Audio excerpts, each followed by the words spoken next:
Dear student, आप लोग जो आईएमआरई का सब्जेक्ट पढ़ेंगे, अभी जो 2020-21 के सेशन से आईएमआरई के सब्जेक्ट में काफ़ी जो है परिवर्तन हो गया है। वैसे देखा जाए तो परिवर्तन दिख रहा है, लेकिन बेसिकली पहले जैसा ही है। सिलेबस को थोड़ा सा तरीके से अरेंज कर दिया गया है। इसको अरेंज किया गया है, पहला पार्ट है कि टूल्स एंड एक्सेसरीज, दूसरा पार्ट्स है कि इंस्टॉलेशन, और तीसरा पार्ट्स है मेंटेनेंस। मीन्स पूरे सब्जेक्ट को 3 पार्ट में डिवाइड करके इसको कैटेगराइज किया गया, 3 पार्ट में डिवाइड किया गया है, और तीनों पार्ट में इसके आगे हम लोग इसका डिटेल पढ़ेंगे। तो इसमें जो टूल्स एंड एक्सेसरीज में है, इसमें डिफरेंट टाइप के टूल्स हैं, उसका डिस्कस किया गया। डिफरेंट टाइप के इक्विपमेंट्स हैं जो हमारे इंस्टॉलेशन, मेंटेनेंस एंड टेस्टिंग के वर्क के लिए यूज़ किए जाते हैं। इंस्टॉलेशन का काम होता है, इंस्टॉलेशन में जो हम लोग स्टडी करेंगे डिफरेंट टाइप के electrical equipment, just like motor, transformer, alternator, generator, AC machine, DC machine, cables, transmission line, distribution line, different types के सबस्टेशंस, उनका इंस्टॉलेशन करेंगे। मीन्स एक सूटेबल स्थान पर उनको लगाएंगे, और लगाने के बाद जब उसको रनिंग कंडीशन में लाएंगे, स्टार्ट कर देंगे, वर्क करने लगेगा, तो उसको हमको मेंटेनेंस की ज़रूरत पड़ेगी। तो उस मेंटेनेंस के बारे में मेंटेनेंस के चैप्टर में एक्सप्लेन किया गया है। टूल्स और एक्सेसरीज में हम लोग ये देखेंगे यहाँ पर कि क्या क्या इसमें मेंशन किया गया है। जैसे टूल्स है, डिफरेंट टाइप के टूल्स का इस्तेमाल होता है, उसके साथ साथ एक्सेसरीज़ का इस्तेमाल होता है, और इंस्ट्रूमेंट्स का इस्तेमाल होता है। जब भी कोई मेंटेनेंस या फॉल्ट रिपेयरिंग का वर्क होता है तो, या इंस्टॉलेशन का वर्क होता है, तो उसके लिए हम लोगों को उस कार्य को करने के लिए हमको कुछ विशेष टूल्स की आवश्यकता होती है। जैसे सिंपल से टूल्स जो हैं इलेक्ट्रिकल के लोग यूज करते हैं, जैसे प्लायर्स हैं, ये इंसुलेटेड प्लायर होना चाहिए। जो है टेस्टर है, स्क्रू ड्राइवर्स हैं, केबल में ग्लैंड्स लगाने के लिए चाहिए टूल्स चाहिए, केबल में लक्स या थिम्बल लगाने के लिए टूल्स चाहिए, टेस्टिंग के टूल्स चाहिए, मल्टीमीटर चाहिए, मेगर चाहिए, कंटिन्यूटी टेस्टर चाहिए, और डिफरेंट्स उसको आइटम जो मैकेनिकल के टूल्स चाहिए, स्पैनर सेट चाहिए। तो ये डिफरेंट्स जो है, कहीं ब्लोवर्स की ज़रूरत पड़ती है, कुछ ज्वाइंटिंग का वर्क करना है तो ब्लोवर चाहिए, और आपके जो है और भी डिफरेंट इसमें टूल का हम लोग फर्दर डिटेल में मेंशन करेंगे। सोल्डरिंग आयरन चाहिए, वायर चाहिए, ये वायर जो है पीवीसी टेप है, ये वायर जो है कंज्यूमेबल है, पीवीसी टेप कंज्यूमेबल है। तो ये सभी एक्सेसरीज हैं। कुछ वेल्डिंग प्लांट चाहिए, ड्रिलिंग का वर्क के लिए ड्रिल मशीन चाहिए। तो ये सब जो है एक्सेसरीज हैं, टूल्स के साथ साथ एक्सेसरीज हैं जो इस वर्क को परफॉर्म करने के लिए, इंस्टॉलेशन के वर्क करने के लिए, मेंटेनेंस का वर्क करने के लिए, और रिपेयर के वर्क करने के लिए बहुत ही ज़रूरी हैं। वर्क करने के लिए हमको knowledge of Indian electricity rules चाहिए। मीन्स इंडियन इलेक्ट्रिसिटी का रूल्स है, कुछ निर्धारित रूल्स है, वो उसकी हमको जानकारी होनी चाहिए। कि जैसे कि रूल्स ये है कि आप स्विच बोर्ड को डोमेस्टिक वायरिंग में फ्लोर से कितने हाइट पर लगाएंगे, अर्थिंग किस रूल्स के अकॉर्डिंग अर्थिंग का काम करेंगे, पोल से जो सर्विस पोल है वहाँ से घर की दूरी कितनी होनी चाहिए, घर के ऊपर से कोई लाइन जा रही है तो छत से उसका मिनिमम क्लियरेंस कितना होना चाहिए, रोड के किनारे जो पोल्स लगे हैं उसके ऊपर जो कंडक्टर्स जा रहे हैं उसका ग्राउंड से क्लियरेंस कितना होना चाहिए। ये सब कुछ इंडियन इलेक्ट्रिसिटी रूल है, और उसके अंतर्गत ये कार्य किया जाता है। ये रूल्स इसलिए बनाए गए हैं कि इससे सिस्टम, इलेक्ट्रिकल पावर सिस्टम और उस पर जो कार्य करने वाले कार्यकर्ता हैं, पर्सन्स हैं, उनकी सेफ्टी के लिए, दोनों की सेफ्टी के लिए ये रूल्स बनाए जाते हैं, ताकि यदि आप उस रूल्स के अकॉर्डिंग वर्क करेंगे तो कहीं से किसी को भी खतरा होने का चांस नहीं रहेगा और फ्यूचर में उसमें फेलियर के चांसेस भी कम रहते हैं। तो उसी के साथ जो है सेफ्टी कोड है कि जो आदमी वर्क करे, जो पर्सन वर्क करे, उसके लिए सेफ्टी कोड अप्लाई किया गया है। जैसे एक सिंपल सी बात है कि इस दौरान जो है मास्क लगाना, हेलमेट पहनना सेफ्टी की बात है, ये सेफ्टी की डिवाइसेस हैं। लेकिन कुछ लोग ऐसे हैं कि जो उसके बिना ही चल रहे हैं, तो उसके लिए जो है गवर्नमेंट या प्रशासन जो है उनको जो है एक रूल्स के तहत, एक सेफ्टी कोड के तहत उनको पेनाल्टी या उनके ऊपर दंड लगाता है। तो इस तरह से ये सेफ्टी कोड के अंतर्गत आता है कि जो भी हम इलेक्ट्रिकल का वर्क करें तो उस सेफ्टी के साथ में करें, ताकि किसी भी सिस्टम को या किसी भी मानव को किसी प्रकार का कार्य करते समय या कार्य करने के दौरान कोई खतरा ना हो। जैसे कनेक्शन करना, किसी सर्किट का कनेक्शन करना, यदि आपको अच्छी जानकारी नहीं है तो उसको टच नहीं करना चाहिए, उससे कनेक्शन नहीं करना चाहिए। कोई भी इंस्ट्रूमेंट या इक्विपमेंट्स खोलने के पहले या बांधने के पहले या टेस्टिंग के लिए क्या जो है रूल्स हैं उसको फॉलो करना चाहिए, नहीं तो उससे किसी को नुकसान हो सकता है। ये सेफ्टी के कोड हैं। And causes and prevention of accident, कि जो एक्सीडेंट हो रहे हैं उनके क्या कारण हैं और क्या उससे हमको सावधानियां रखना चाहिए, किन कारण से एक्सीडेंट हुए। जैसे कहा जाता है कि prevention is better than cure, और सुरक्षा पहले कार्य बाद में। तो पहले सुरक्षा होनी चाहिए, उसके बाद कार्य होना चाहिए। या सिंपल ये कहा जाता है कि एक्सीडेंट यदि होता है तो एक्सीडेंट का कारण क्या है, असावधानी। मीन्स सावधानी हटी और दुर्घटना घटी, जैसा ये प्रचलित है। तो ये जो है मुख्य चीज़ है कि हमको सावधानी पूर्वक ही कोई कार्य करना है और कंप्लीट जिस चीज़ की जानकारी हो, जानकारी लेने के बाद ही उस कार्य को हमको टच करना। जो भी विद्युत कार्य के संपर्क में लोग हैं, जो विद्युत कार्य करते हैं, उनको वो अपने कार्य की पूरी जानकारी, पूरी सुरक्षा की जानकारी होने से ही वो सुरक्षित तरीके से रह सकते हैं, कार्य कर सकते हैं। नेक्स्ट है, बाई चांस कार्य करने के दौरान कभी एक्सीडेंट हो जाता है, इलेक्ट्रिकल एक्सीडेंट हो जाता है, तो उसके लिए अरेंजमेंट ऐसा होना चाहिए, आर्टिफिशियल कृत्रिम श्वसन का अरेंजमेंट होना चाहिए।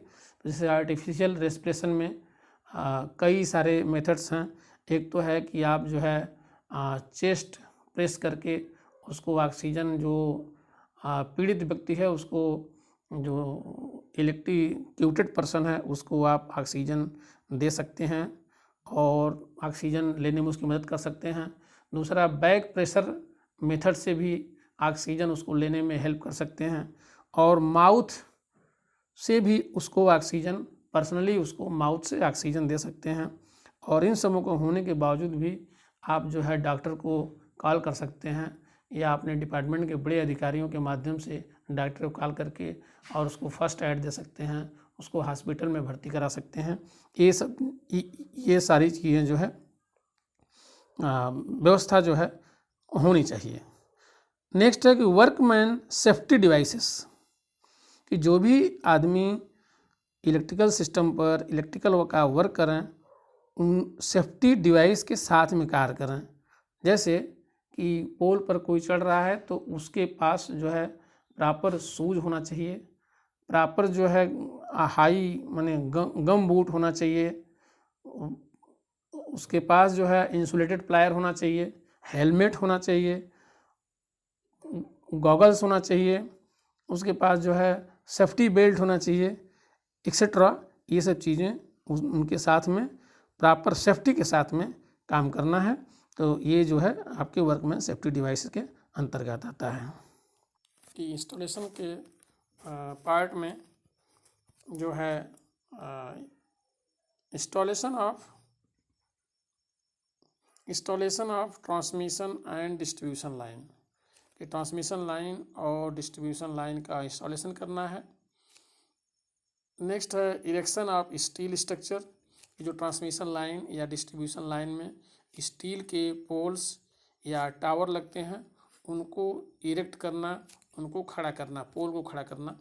तो ये इसमें डिटेल में हम चैप्टर में पढ़ेंगे इसके बारे में, लेकिन ब्रीफ में जान लेते हैं कि जैसे पोल खड़ा करना है तो नॉर्मली जो है डिस्ट्रीब्यूशन में तो पोल को खड्डे खोद करके और वर्कमैनशिप रहती है, और वर्कमैनशिप पोल को जो है रस्सी से बांध करके उस गड्ढे में उसको खड़ा करते हैं। और जो टावर्स हैं या जहाँ संभव नहीं होता है वहाँ, क्योंकि टावर्स काफ़ी हाइट के होते हैं, उनको खड़ा करना आसान नहीं होता है, तो उसको या तो स्टेप बाय स्टेप मेथड करके टावर को खड़ा करते हैं नीचे से, बेस से लेकर के टॉप तक, या जहाँ एक्सेसिबिलिटी नहीं होती है वहाँ पर जो है हेलीकॉप्टर मेथड से भी, हेलीकॉप्टर के माध्यम से टावर को ले जा करके वहाँ इरेक्ट करने का कार्य करते हैं। तो ये हम लोग उसमें उस चैप्टर में स्टडी करेंगे। नेक्स्ट है कनेक्शन ऑफ जम्पर्स, कि जंपर का कनेक्शन करना। जैसे टावर है या पोल है तो पोल या टावर के दोनों साइड इंसुलेटर लगे होते हैं। एक साइड की लाइन इंसुलेटर पे आकर टर्मिनेट होती है, दूसरे साइड की भी लाइन आकर के इंसुलेटर पे टर्मिनेट होती है, जिससे कि पोल में किसी तरह की इलेक्ट्रिक का जो है डिस्चार्ज होने का चांसेस न रहे, इलेक्ट्रिक उसके थ्रू पास न हो। और दोनों साइड से एक वायर के माध्यम से दोनों साइड का लाइन को कनेक्ट करते हैं। उस वायर को, उस पीस ऑफ वायर को जंपर्स कहते हैं।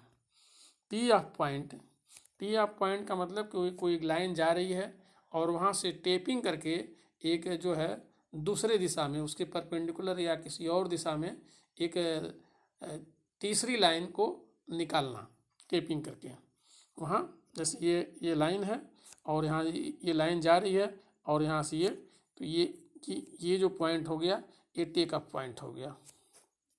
This point is take up point. Crossing of roads, जो भी ट्रांसमिशन और डिस्ट्रीब्यूशन का इंस्टॉलेशन का काम होता है वहाँ पर रोड की क्रॉसिंग करनी पड़ती है, क्योंकि एक रोड को, ये मीन्स लाइन जो रोड के एक साइड जा रही है तो एक साइड से कहीं आवश्यकता पड़ती है दूसरे साइड भी ले जाना पड़ता है, या दूसरे साइड से हमको उसके अपोजिट साइड ले जाना पड़ता है, तो वहाँ रोड की क्रॉसिंग करते हैं। तो रोड की क्रॉसिंग अंडरग्राउंड तरीके से करते हैं, मीन्स रोड के नीचे से खोद करके या बोरिंग करके उसमें पाइप डाल करके केबल या कंडक्टर को क्रॉस करते हैं, केबल को क्रॉस करते हैं, या ओवरहेड मीन्स रोड के ऊपर से रोड के दोनों साइड पोल लगा करके और उसके ऊपर जो है वहाँ भी क्रॉसिंग का कार्य किया जाता है, उसको कहते हैं road crossing. Street crossing, street का भी क्रॉसिंग करते हैं। स्ट्रीट मीन्स जो गलियों में जाता है, एक साइड में लाइन जा रही है रोड के किनारे और दूसरे साइड ले जाना है, तो वहाँ भी इस तरह की अंडरग्राउंड या ओवरहेड जिस तरह का पॉसिबल होता है जहाँ पर, वहाँ पर क्रॉसिंग का वर्क किया जाता है, लाइन को क्रॉस किया जाता है।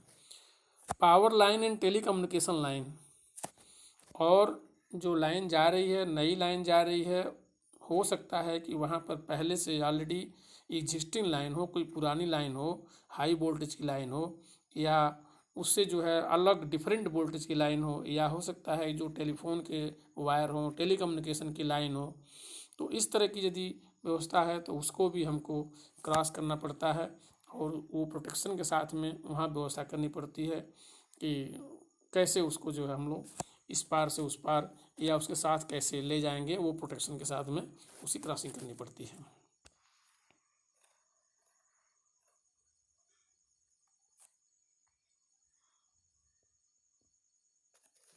नेक्स्ट है रेलवे क्रॉसिंग, कि रेलवे लाइन को भी क्रॉस करना पड़ता है। रेलवे लाइन को क्रॉस करने के लिए अंडरग्राउंड केबल के माध्यम से भी ले जाते हैं या ओवरहेड वायर के माध्यम से ले जाते हैं। नेक्स्ट है क्लियरेंस, कि ग्राउंड से या कंडक्टर टू कंडक्टर क्लियरेंस कितना रहता है, स्पेसिंग कितना रहता है, उसको क्लियरेंस करते हैं, क्लियरेंस कहते हैं। क्लियरेंस ज़मीन से लेकर ग्राउंड से लेकर के और जो मिनिमम जो डिस्टेंस है कंडक्टर, सबसे जो लोएस्ट कंडक्टर है उसके बीच के डिस्टेंस को कहते हैं क्लियरेंस। तो ये सेफ्टी के साथ में हर वोल्टेज लेवल के लिए अलग अलग ग्राउंड क्लियरेंस होता है, अलग अलग डिस्टेंस रखी जाती है। Earthing of transmission line and guarding, transmission line की अर्थिंग भी करना और उसकी गार्डिंग करना। गार्डिंग करने का मतलब उसकी सुरक्षा घेरा लगाना, कि जैसे ट्रांसमिशन लाइन है तो उसको लाइटनिंग से प्रोटेक्शन करने के लिए अर्थिंग करते हैं। प्लस जो है उसके टावर को अर्थिंग का काम करते हैं, टावर के लिए अर्थिंग का वर्क करते हैं, अर्थ पाइप लगाते हैं, उसकी ग्राउंडिंग करते हैं। उसके बाद और भी गार्डिंग का काम है, जैसे टावर पर जो है बर्ड्स या ये सब जो चील कौवे जो हैं बर्ड्स ये सब बैठते हैं, तो उसके लिए जो है प्रोटेक्शन का काम करते हैं, जिससे लाइन को किसी प्रकार का खतरा ना हो इन सब पक्षियों से।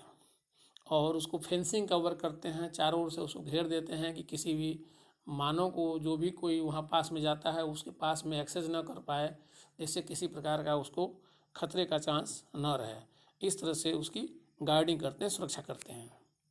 Spacing and configuration of conductor, line आप देखते हैं कि जो दो कंडक्टर होते हैं उनके बीच में कुछ सर्टेन डिस्टेंस होता है, प्लस ग्राउंड से भी एक डिस्टेंस होता है। दूसरा उनका कॉन्फ़िगरेशन कि कंडक्टर टू कंडक्टर के बीच में कंडक्टर की प्लेसिंग किस तरह से है, वर्टिकली प्लेसिंग है या हॉरिजॉन्टली प्लेसिंग है। तो जो कॉन्फ़िगरेशन बनता है उनका, कहीं हॉरिजॉन्टल में बनता है और कहीं वर्टिकल में बनता है, कहीं ऐसा त्रिभुजाकार बनता है, डेल्टा के आकार में बनता है।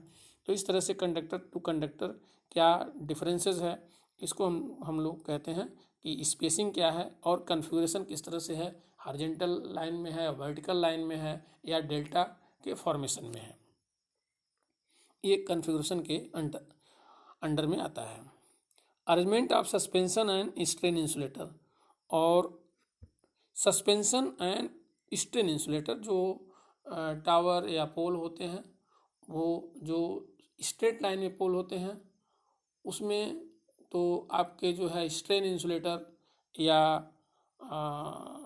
जो स्ट्रेट लाइन में पोल होते हैं उस पर जो है सस्पेंशन इंसुलेटर होता है। लेकिन जो कार्नर का पोल होता है या कहीं बेंड के जगह का पोल होता है या कहीं इंड टर्मिनल का पोल होता है या कहीं पर जो है रिवर की क्रॉसिंग करना है, लॉन्ग स्पेन है, तो वहाँ पर जो है आपका जो है स्ट्रेन इंसुलेटर का यूज किया जाता है। इस सस्पेंशन और स्ट्रेन इंसुलेटर में एक्चुअल में होता क्या है कि ये 11 kV की एक डिस्क होती है और डिस्क को ही यदि वर्टिकली लटका दिया जाए तो उसको सस्पेंशन इंसुलेटर कहेंगे। और डिस्क को लगा करके, कई सारी डिस्क को एक साथ लगा करके वोल्टेज के गार्डिंग, और उसको हॉरिजॉन्टली यदि यूज़ किया जाए, हॉरिजॉन्टली उसको बाइंडिंग बांधा जाता है लाइन से, तो उसको कहते हैं स्ट्रेन इंसुलेटर। फिर बर्ड गार्ड से भी लाइन का प्रोटेक्शन करना है, तो जो सपोर्ट्स होते हैं, टावर्स होते हैं, उसके ऊपर वुडन का या नॉन जो इंसुलेटिंग मटेरियल है, नॉन कंडक्टिंग मटेरियल का एक लंबा क्रॉस आर्म से एक बड़ा जो है आर्म लगा दिया जाता है जिस पर बर्ड्स बैठते हैं, या टॉप पोल के टॉप पर भी लगाया जाता है। तो उस पर बर्ड्स बैठेंगे तो किसी भी वायर से जो है टच नहीं करेंगे, अन्यथा वो लाइन को डिस्टर्ब कर देंगे। जैसे भी टच करेंगे तो शॉर्ट सर्किट होगा और सर्किट जो है डिस्टर्ब हो जाएगी, ट्रिप हो जाएगी, तो सप्लाई का कुछ टाइम के लिए फेलियर हो जाएगा। इसलिए बर्ड से भी लाइन की सुरक्षा करनी पड़ती है। नेक्स्ट है anti climbing device and danger plate, कि पोल पर कोई अनऑथराइज आदमी न चढ़ जाए, उसको रोकने के लिए एंटी क्लाइंबिंग डिवाइस जैसे कंटीले तार बांधे जाते हैं और उस पोल के ऊपर डेंजर प्लेट जिस पर वोल्टेज का लेवल लिखा रहता है कि 11 kV है, 33 kV है, या वाइट कलर का या रेड कलर का एक बोर्ड होता है, उस पर रेड कलर का है तो वाइट से लिखा रहेगा, वाइट कलर का है तो उस पर रेड से लिखा रहता है कि इतने kV की इसमें सप्लाई जा रही है, और उसमें डेंजर का साइन वो बना रहता है, उसको डेंजर प्लेट कहते हैं। फिर साइजेस ऑफ कंडक्टर कि जो भी लाइन जा रही है डिस्ट्रीब्यूशन में या ट्रांसमिशन में, उसमें कंडक्टर का साइज़ क्या है, डिफरेंट डिफरेंट साइज़ के कंडक्टर्स। जैसे आपका डिस्ट्रीब्यूशन लाइन में कंडक्टर का साइज़ कंपेरेटिवली 11 kV जो प्राइमरी डिस्ट्रीब्यूशन है उसके कंपैरिजन में उसका कंडक्टर जो है मोटा होता है, अलग साइज के कंडक्टर, हायर साइज का कंडक्टर होगा।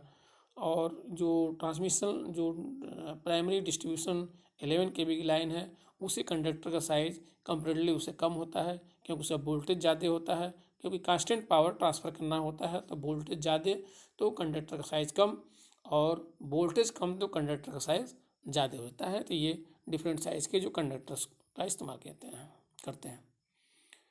अर्थ वायर एंड गाई वायर। अर्थ वायर कोई भी जो भी हमारा मेटेलिक पार्ट है, non current carrying metallic part, उसको अर्थ किया जाता है। तो अर्थ किया जाता है तो अर्थ वायर का इस्तेमाल किया जाता है, जैसे ग्राउंडिंग वायर, या टावर को लाइटनिंग से प्रोटेक्शन करने के लिए वायर का इस्तेमाल किया जाता है, या टावर को इटसेल्फ जो है ग्राउंड से कनेक्ट किया जाता है तो वो अर्थ वायर के अंतर्गत आता है। और guys wire means stay wire, या तान तार भी बोलते हैं, तान तार भी बोलते हैं, कि जो इंड का पोल है या बेंडिंग का पोल है या ऐसे जहाँ टी ऑफ पॉइंट के पोल हैं, तो वो पोल को सपोर्ट करने के लिए, पोल किसी साइड झुक न जाए, उसको पोल को बैलेंस करने के लिए उसके अपोजिट साइड में एक जीआई वायर से उसको ग्राउंड से लेकर के कनेक्ट कर देते हैं। ग्राउंड से लेकर के ग्राउंड में एक फाउंडेशन बना करके और उसको कनेक्ट कर देते हैं, जिससे वो पोल जो है बेंड नहीं होने पाता है और पोल सुरक्षित रहता है। उसको गाई वायर करते हैं। उसमें बीच में इंसुलेटर का भी इस्तेमाल किया जाता है, ताकि कोई भी जो एनिमल्स या कोई भी पर्सन जो नीचे ज़मीन पर वर्क कर रहे हैं या उधर से गुजर रहे हैं, उनको किसी तरह से बिजली का झटका न लगे। और जहाँ ऐसे स्टे वायर या स्टे इंसुलेटर या गाई इंसुलेटर का यूज नहीं करते हैं तो उस गाई वायर को भी अर्थ करना पड़ता है। लेइंग ऑफ सर्विस लाइन, पोल से लेकर जो हमारा डिस्ट्रीब्यूशन पोल होता है वहाँ से लेकर घरों में जो सप्लाई जाती है उस लाइन का, उस केबल का लेइंग करना, that is under service line, उसको सर्विस लाइन कहते हैं। नेक्स्ट है अर्थिंग। अर्थिंग का काम करना, वहाँ अर्थिंग का अरेंजमेंट करना। The provision of service fuses, service line में पोल के ऊपर भी फ्यूज लगाया जाता है, और पोल के ऊपर यदि फ्यूज लगाया जाता है, और अन्यथा घर में भी उसको फ्यूज का इस्तेमाल करते हैं। Installation of energy meter, energy meter का इंस्टॉलेशन करना, कि घरों में वहाँ से कभी कभी ऐसा भी होता है कि बहुत सारे जो इंडस्ट्रियल एरिया है वहाँ पर जो है घरों के अंदर एनर्जी मीटर को नहीं लगा करके जो बिजली का जो है रिकॉर्ड करता है, पावर का कंजम्पशन का रिकॉर्ड करता है, उस मीटर को एनर्जी मीटर कहते हैं। उसको घर के अंदर भी लगाते हैं, और कभी कभी घर के बाहर पोल के ऊपर एक बॉक्स नुमा स्ट्रक्चर के अंदर भी जितने भी उस पोल से कंज्यूमर्स कनेक्टेड होते हैं उनका सबका सेपरेट उसमें मीटर इंस्टॉल किया जाता है। नाउ इन इंस्टॉलेशन में ही 2.2 सेक्शन में इंस्टॉलेशन 2.2 सेक्शन में हम लोग देखेंगे कि इसमें लेइंग ऑफ अंडरग्राउंड केबल है, कि ज़मीन के अंदर केबल डालना, जहाँ पर जैसे जो बिजी सिटी है या थिकली पॉपुलेटेड एरिया है या जहाँ पर जो है बिजली की चोरी ज़्यादा होती है या सिटी की सौंदर्यता को बढ़ाने के लिए आजकल अंडरग्राउंड केबल का प्रोविज़न है। इंडस्ट्री के अंदर अंडरग्राउंड केबल का इस्तेमाल किया जाता है कि जहाँ पर जो है ये काफ़ी सेफ़ है। हालांकि ये कॉस्टली तो है लेकिन काफ़ी सेफ़ और सुंदर है और उसका लाइफ भी ज़्यादा होता है। इसलिए ज़मीन के अंदर गड्ढे खोद करके या उसमें पाइप के गड्ढे खोद करके उसमें पाइप डालते हैं या डक्ट बना करके उसके अंदर से केबल को पास करते हैं। नेक्स्ट है ये inspection, storage, transportation and handling of cable कि मीन्स केबल का इंस्पेक्शन करना। जो भी कंपनी या जो भी हमको कार्य करना होता है केबल लेइंग का, उसके पहले हमको केबल चाहिए, तो वो प्रॉपर साइज़ के केबल का इंस्पेक्शन करना होता है, उसका निरीक्षण करना होता है। जैसे यदि कंपनी से लाना है तो कंपनी में कोई अथराइज पर्सन जाता है और वहाँ पर इंस्पेक्शन का कार्य करता है, निरीक्षण का कार्य करता है कि ये जो केबल बनाना है या केबल बनी है वो हमारे रिक्वायरमेंट के अकॉर्डिंग है या नहीं है। यदि रिक्वायरमेंट के अकॉर्डिंग है तो उसका स्टोरेज का काम किया जाता है, मीन्स उसको इकट्ठा किया जाता है और इकट्ठा करके उसको फैक्ट्री से ट्रांसपोर्ट करके साइट पर या जो साइट का स्टोर होता है वहाँ ला करके उसको स्टोर किया जाता है।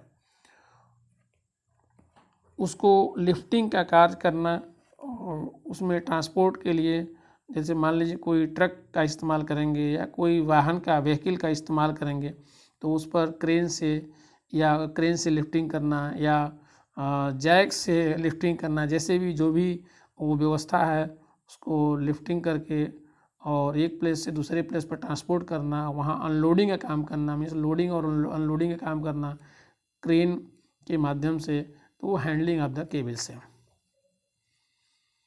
केबल हैंडलिंग इक्विपमेंट्स कि मतलब केबल लेइंग का हम काम करते हैं, एक तो उठाने में, लोडिंग अनलोडिंग में करते हैं, क्रेन का इस्तेमाल करते हैं, ट्रांसपोर्टेशन में ट्रक का इस्तेमाल करते हैं या व्हीकल्स का इस्तेमाल करते हैं जिस भी व्हीकल पर हमको केबल को ट्रांसपोर्ट करना है, या केबल को जो हमको लेइंग का काम करना होता है तो केबल लेइंग या तो उसको लूजली खोल करके करते हैं या तो वहाँ पर कुछ जैक की व्यवस्था होती है जिसमें केबल ड्रम को उस जैक पर रख करके और वहाँ से केबल जो है डाला जाता है, तो उसको हम लोग केबल हैंडलिंग इक्विपमेंट्स कहते हैं, जिसकी मदद से हम लोग केबल लेइंग का वर्क सक्सेसफुली कर पाते हैं।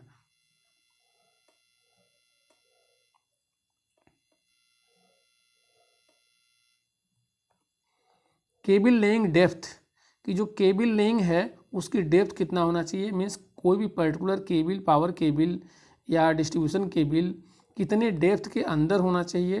तो नॉर्मली जो डेप्थ डिसाइड किया जाता है वो side to side, location to location change होता है। नॉर्मली तो है कि कम से कम आप 1.5 मीटर उसकी हाइट रखिए और 50 सेंटीमीटर जो है उसकी ट्रेंच की जो है वाइड रखिए।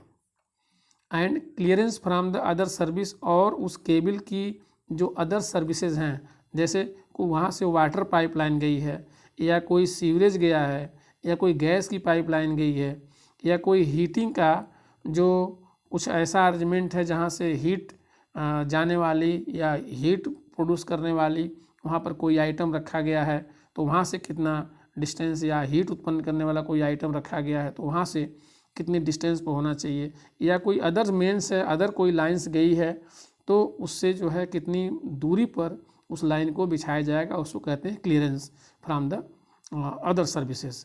And also a series of power and telecommunication level, और वहाँ पर और भी जो है बहुत सारी जो है ऑलरेडी से पहले से पावर केबल हो सकती हैं, ऑलरेडी वहाँ से टेलीफोन केबल हो सकती हैं, टेलीकम्युनिकेशन के केबल हो सकती हैं, तो उनसे भी प्रॉपर डिस्टेंस होना चाहिए।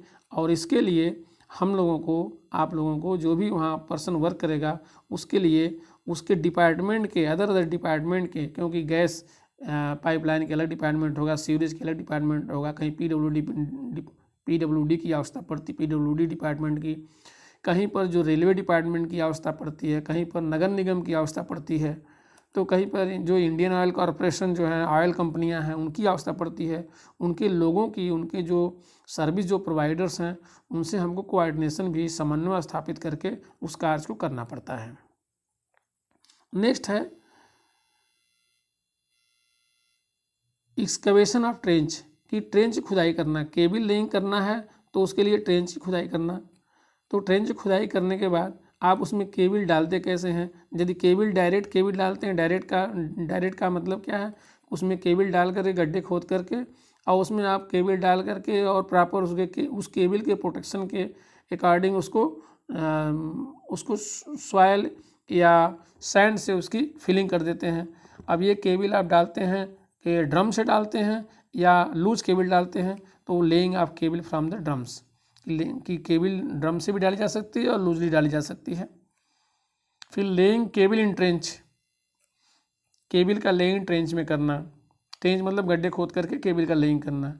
दूसरा taking all measurement and making drawings, कि जो भी आप केबल, जिस ट्रेंच में केबल डालना है उसका प्रॉपर मेजरमेंट होना चाहिए, कोई एक रेफरेंस पॉइंट से उसका मेजरमेंट करना पड़ता है कि वो केबल उस पर्टिकुलर पॉइंट से कितनी डिस्टेंस पर है और कितनी डेप्थ में है, जिससे भविष्य में ये पता चल सके कि यदि कोई फॉल्ट होता है या कोई समस्या होती है या वहाँ पर कोई वर्क चलता है या कोई अन्य जो है व्यक्ति उस काम को देखता है, तो उसको उस ड्राइंग से उस केबल को फाइंड आउट करने में काफ़ी हेल्प मिले, इसलिए इसकी आवश्यकता पड़ती है ड्राइंग बनाने की।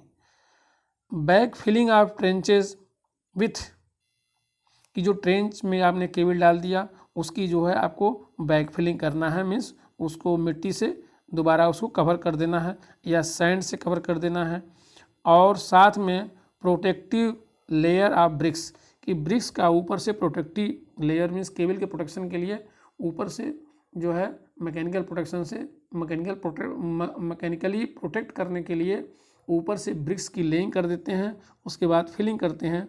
जैसे कभी कोई फ्यूचर में कोई एक्सकेवेशन का वर्क होता है तो वहाँ एक तरह से ब्रिक्स जो है डिमार्केशन का काम करता है कि इसके नीचे कुछ है जो है ऐसे जो उपकरण या इक्विपमेंट रखा गया है जिसकी हमको सेफ्टी रखनी चाहिए, वो सेफ्टी रख करके ही कार्य कोई करेगा। नेक्स्ट है laying of cable into pipe and conduits and with in building, कि केबल लेइंग जो है पाइप के थ्रू करना है, जहाँ पर डायरेक्ट नहीं कर सकते हैं वहाँ पर जो है, जहाँ पर या ज़्यादा केबल लेइंग करना है तो वहाँ बार बार जो है गड्ढे खोदने संभव नहीं है और उतना सेपरेशन हम नहीं रख सकते हैं, क्योंकि एक केबल से दूसरे केबल के बीच में सेपरेशन भी करना पड़ता है। तो पर्याप्त जगह नहीं होने के कारण कि कई सारे केबल यदि हमको वहाँ से पास करना है उस रास्ते से, तो उसको पाइप में डालते हैं या कंडूट पाइप में डालते हैं या ट्रफ में डालते हैं। और बिल्डिंग में भी केबल डालना पड़ता है, जो इंडस्ट्रियल बिल्डिंग है या सब स्टेशन है तो वहाँ पर भी डक्ट बना करके केबल को सेपरेशन करते हैं, ले जाते हैं। इंस्टॉलेशन में ही पार्ट 2.3 है, इसमें हम लोग देखेंगे कि क्या क्या चीज़ें जो है मेंशन की गई हैं। तो इसमें पहला है कि elementary idea regarding inspection and handling of transformer. इसके पहले हम लोग केबल के बारे में पढ़े, लेइंग के बारे में पढ़े, इसमें हम लोग ट्रांसफार्मर के इंस्पेक्शन और हैंडलिंग के बारे में, जैसे केबल की हैंडलिंग और इंस्पेक्शन के बारे में पढ़े, उसी तरह से यहाँ केबल की जगह ये हम लोग ट्रांसफार्मर की स्टडी करेंगे। इसमें ट्रांसफार्मर की इंस्टॉलेशन की बात करेंगे तो उसके रिगार्डिंग ये है, उसके संबंधित क्या इंस्पेक्शन है और क्या हैंडलिंग करना है, कैसे हैंडलिंग करना है, वही सेम चीज़ है, केबल जैसा ही है। फिर पोल माउंटेड सब स्टेशन, कि पोल माउंटेड जहाँ जो डिस्ट्रीब्यूशन का वर्क करते हैं, जैसे ग्रामीण क्षेत्र है या शहरी क्षेत्र में जहाँ पर लोग कंज्यूमर्स हैं वहाँ पर, या इंडिविजुअल कंज्यूमर्स हैं वहाँ पर 2 पोल लगा करके और उसके ऊपर एक छोटा सा ट्रांसफार्मर रख देते हैं, तो वो मैक्सिमम 250 kVA के नीचे तक के ट्रांसफार्मर वहाँ पर हम लोग यूज करते हैं। तो ये पोल माउंटेड, पोल के ऊपर जो ट्रांसफार्मर लगाते हैं उसको कहते हैं पोल माउंटेड सब स्टेशन। लेकिन जहाँ कंज्यूमर्स की संख्या ज़्यादा होती है, ज़्यादा कंज्यूमर्स हो जाते हैं, या ज़्यादा हमको कैपेसिटी का ट्रांसफार्मर यूज करना है, तो वहाँ पर पोल के बजाय वहाँ पर एक फाउंडेशन बना करके और वहाँ पर ट्रांसफार्मर को सेटअप किया जाता है। उसको हम लोग कहते हैं plinth mounted sub station. Plinth का मतलब है फाउंडेशन बना करके वहाँ सब स्टेशन को, वहाँ ट्रांसफार्मर को हमको रखना है, वो प्लिंथ माउंटेड सब स्टेशन कहलाता है। ग्रिड सब स्टेशन, जहाँ से ट्रांसमिशन का वर्क होता है, प्राइमरी ट्रांसमिशन या सेकेंडरी ट्रांसमिशन होता है, वहाँ पर जो है काफ़ी बड़ी एरिया में बड़े ट्रांसफार्मर का इस्तेमाल किया जाता है। जहाँ पर लाइन आती हैं, ट्रांसमिशन लाइन आती हैं, ट्रांसमिशन लाइन जाती हैं, वहाँ से डिस्ट्रीब्यूशन लाइन भी जाती है, कई तरह की लाइन जाती हैं, कहीं पर जो है स्विचिंग का काम होता है।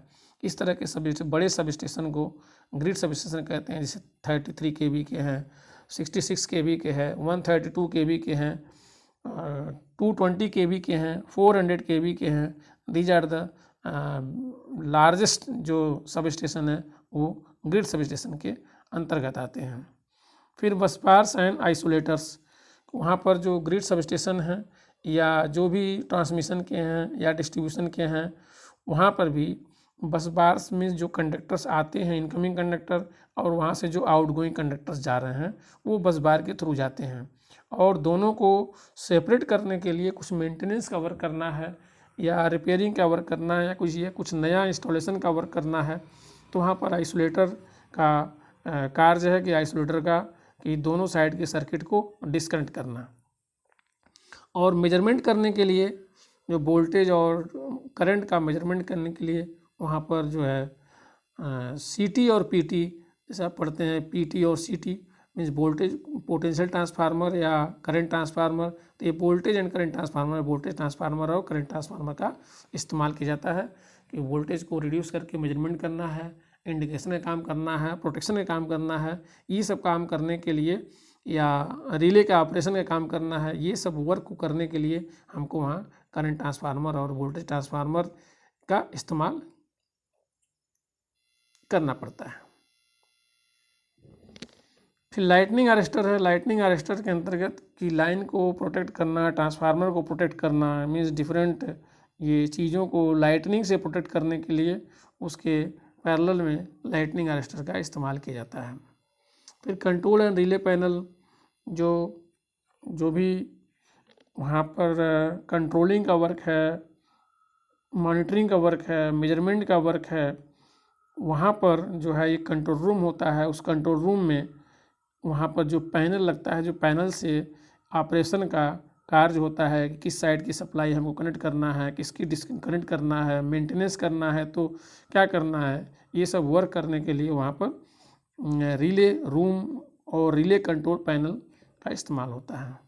ये रियलिटी स्विचेज होती हैं कि 11 kV के नीचे की जो स्विचेज इस्तेमाल की जाती हैं वो सभी रियलिटी स्विचेज के अंतर आती हैं। लो टेंशन स्विचेज आती हैं, वो स्विचेज से काम है कि कनेक्शन डिस्कनेक्शन या ऑपरेशन का, मैनुअल ऑपरेशन का वर्क करना। इंस्टॉलेशन ऑफ, नेक्स्ट है installation of power and distribution transformer, कि पावर ट्रांसफार्मर और डिस्ट्रीब्यूशन ट्रांसफार्मर को इंस्टॉल करना। जैसे आपने देखा कि पोल माउंटेड, प्लिंथ माउंटेड और ग्रिड जो सब स्टेशन है, डिफरेंट टाइप के सब स्टेशन है, तो वहाँ पर ट्रांसफार्मर को इंस्टॉल किया जाता है, लगाया जाता है, तो उसी को वो that comes under the installation of power and distribution transformer. Dehydration का वर्क क्या है? डिहाइड्रेशन का मतलब होता है कि वहाँ पर ड्राई करना, इस चीज़ को सुखाना। और मान लीजिए कि ऑयल की पोरिंग होती है तो ऑयल को भी डिहाइड्रेट करते हैं। मीन्स यदि कुछ एयर की या कुछ वाटर की कुछ इम्प्योरिटी ऐसी होती है तो उसको हम लोग उसको रिमूव करते हैं, उसको हीटिंग करके उसको बाहर निकालते हैं। ऑयल पोरिंग करने के पहले ट्रांसफार्मर में या सर्किट ब्रेकर में, किसी भी जो ऑयल से कूलिंग का इक्विपमेंट है उसमें पोर करने के पहले उसको जो है वाटर को निकालना, वाटर को रिमूव करना। या वहाँ पर कुछ वर्क ऐसे है जो फाउंडेशन का वर्क चल रहा है उसको ड्राई करना पड़ता है, उसको सूखने के बाद ही वहाँ इस्तेमाल करना। कोई वाटर लॉगिंग एरिया है तो वहाँ से उसको वाटर को निकालना, तो ये सब डिहाइड्रेशन के वर्क में आते हैं। फिर अर्थिंग सिस्टम कि सभी जो इलेक्ट्रिकल इक्विपमेंट्स हैं उनकी प्रॉपरली अर्थिंग होना चाहिए, अर्थिंग का वर्क होना चाहिए। फिर फेंसिंग ऑफ यार्ड, यार्ड की सुरक्षा के लिए उसको चारों ओर से घेरा करते हैं, उसकी बाउंड्री वाल करते हैं या कटीले तारों से उसको घेरते हैं, ये फेंसिंग ऑफ द यार्ड हो गया। Equipment foundation and tranches etcetera, और ये सभी कार्य को करने के लिए हमको फाउंडेशन का वर्क करना पड़ता है। वहाँ फाउंडेशन उस ट्रांसफार्मर के या पर्टिकुलर जो भी गियर्स का इस्तेमाल कर रहे हैं उस पर्टिकुलर गियर्स के अकॉर्डिंग वहाँ फाउंडेशन करना पड़ता है, फाउंडेशन बनाना पड़ता है। ये सभी जो मैसनरी वर्क के अंतर्गत आते हैं। और ट्रेंचेस का काम, और नाली की खुदाई करके केबल का कनेक्शन करने के लिए नाली की खुदाई करते हैं, जो ट्रेंच जिसको हम लोग ट्रेंचेस कहते हैं। तो ये सब वर्क वहाँ पर करना पड़ता है।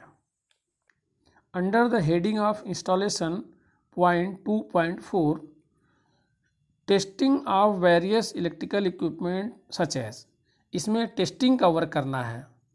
पहले में क्या था, केबल से संबंधित, दूसरे में क्या था, ट्रांसफार्मर संबंधित।